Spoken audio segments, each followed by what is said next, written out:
আসসালামু আলাইকুম, আশা করি সবাই ভালো আছেন।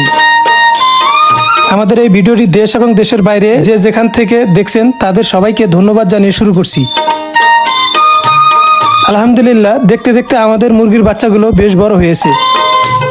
গতকালকে রাত্রে আমার রাজহাঁস প্লেন সিটের উপর দিয়ে গিয়ে মুরগির বাচ্চাগুলোর উপর আক্রমণ করে, যার ফলে বাচ্চাগুলো খুব আতঙ্কে আছে। যেহেতু বাচ্চাগুলো এখানে অল্প দিন থাকবে, তাই আমি সাধারণ নেট জাল দিয়ে ঘেরা দিচ্ছি, যাতে করে রাজহাঁস আর আক্রমণ করতে না পারে। আমি আগেও বলেছি, এখনো বলছি, মুরগির বাচ্চাগুলো 0 থেকে 1 মাস বয়স পর্যন্ত বিশেষ খেয়াল রাখতে হয়। এই সময় ঠান্ডাজনিত রোগ হওয়ার সম্ভাবনা বেশি, তাই আমি বেশি করে খাবার না দিয়ে ঘন ঘন খাবার দেই, যাতে খাবার নোংরা এবং নষ্ট না হয়। আর পানির সাথে আমরা মাঝে মাঝে লাইসোভেট এবং ভিটামিন বি কমপ্লেক্স ব্যবহার করি, সেই সাথে নাপা এবং সিভিট দিয়ে থাকি। আবেগের বশে খামার শুধু দিলেই হবে না, একটি খামারকে টিকিয়ে রাখতে হলে অনেকটি বিষয়ে খেয়াল রাখতে হয়।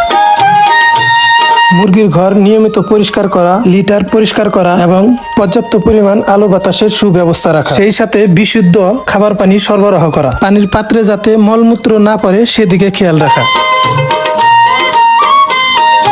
আমরা কিন্তু মুরগির বাচ্চাকে প্রাকৃতিক খাবার হিসাবে ঘাস, সজনের পাতা এবং পেঁপের পাতা দিয়ে থাকি। এগুলো খাওয়ালে মুরগির রোগ প্রতিরোধ ক্ষমতা বৃদ্ধি পায়। আসলে আমরা যা করি তাই ভিডিওতে দেখানোর চেষ্টা করি।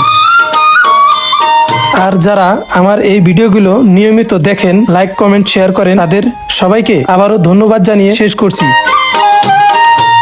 আপনারা ভালো থাকবেন, সুস্থ থাকবেন, আমাদের জন্য দোয়া করবেন। আল্লাহ তাআলা যেন আমাদের ব্যবসায় বারাকা দান করে। আল্লাহ হাফিজ।